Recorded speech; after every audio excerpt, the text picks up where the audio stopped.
Mbak Sisol ya, masa depan itu penuh dengan ketidakpastian ya Mbak ya. Nah, pasti ada kebutuhan ya kan. Maka kebutuhan apa saja yang diperlukan untuk mengantarkan anak kepada masa depan yang lebih sukses? Lebih cerah, lebih cerah tepatnya. Sebenarnya sih nggak perlu supaya lebih sukses atau supaya lebih cerah atau supaya lebih pasti. Nah, lebih tepat sepertinya.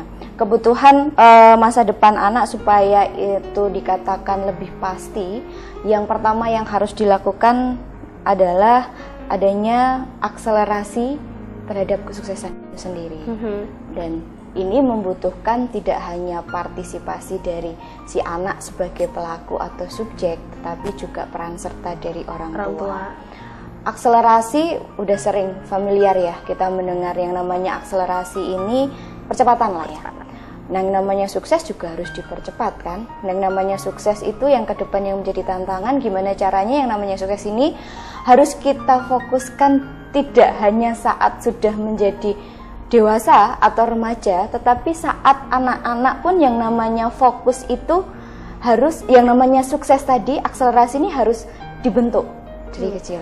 Nah, kaitannya nanti dengan potensi unggul dari si anak ini. Kita buat dari sejak kecil itu apa yang menjadi potensi unggulnya itu dilihat di situ. Diperhatikan. Ya, betul. Kemudian yang kedua ini adalah spesialisasi karir, ya kan? Kok masih anak-anak ngomongin tentang karir Mbak, ya? Gitu kan? Kapan sebenarnya yang tepat ngomongin tentang karir? Yang namanya sukses itu kan perlu direncanakan juga. Kalau kita nunggu kita baru lulus ketika S1 atau ketika sudah lulus kuliah baru kita merencanakan masa depan, terlambat ya kesannya. Iya kan? Sekarang aja kalau misalkan kita tanya nih sama lulusan S1 gitu, atau yang sekarang masih mahasiswa tingkat akhir, setelah lulus kamu mau kemana? Mau kerja di mana? Kebanyakan jawabannya nggak tahu. Iya, loh padahal kan. Padahal pengen sukses. Kalau ditanya kamu pengen sukses nggak untuk masa depan? Pengen nih. Yang kita tahu yang namanya kesuksesan tadi, spesialisasi kaitannya dengan spesialisasi karir. Kalau kita bicara tentang pendidikan yang ada di Indonesia, dulu pendidikan di Indonesia sebenarnya sudah mengarah pada spesialisasi sebenarnya.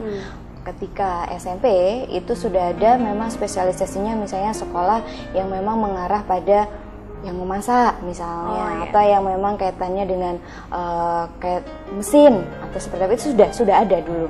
Sudah ada dulu sejak ketika mulai masa SMP itu sudah ada, tapi entah kenapa itu dihilangkan begitu. Padahal sebenarnya yang namanya spesialisasi ini kan penting ya. Kalau ngelihat pendidikan sekarang itu, spesialisasi itu baru diawali ketika jenjangnya sudah masuk ke S2, ya kan? Nah, ini penting sebenarnya. Bagian dari merencanakan masa depan tadi, kita juga harus tahu sejak awal. Misalnya kalau seorang psikolog gitu kan, psikolog berarti S1-nya masuknya di psikologi, kemudian lanjut ke S2 untuk nanti spesialisasinya ngambil di bidang psikologi. Dokter kan juga sama kan? Saya contohkan gini, dokter spesialis itu bayarannya lebih mahal atau lebih sedikit? Spesialis ya? Iya. Pasti lebih mahal kan. Nah, artinya sebenarnya yang spesialisasi ini yang sebenarnya kedepannya itu yang dicari. Ini yang harus dipersiapkan para orang tua untuk melihat bahwa jangan yang menjadi standar-standar aja gitu. Jangan yang menjadi biasa-biasa saja. Itu yang kedua, spesialisasi karir. Kemudian yang terakhir, nggak kalah pentingnya kaitannya dengan revolusi bakat. Kalau sudah akselerasi sukses itu didapat, kemudian spesialisasinya juga kita sudah tahu arahnya kemana, tugas para orang tua, nah temukanlah potensi unggul dari anak mereka. Potensi unggul dari anak saya ini apa? Lihatlah keunggulan mereka. Apakah di bidang bahasa, ataukah di bidang keterampilan, misalnya senangnya desainer, menjahit, atau keterampilan di bidang olahraga.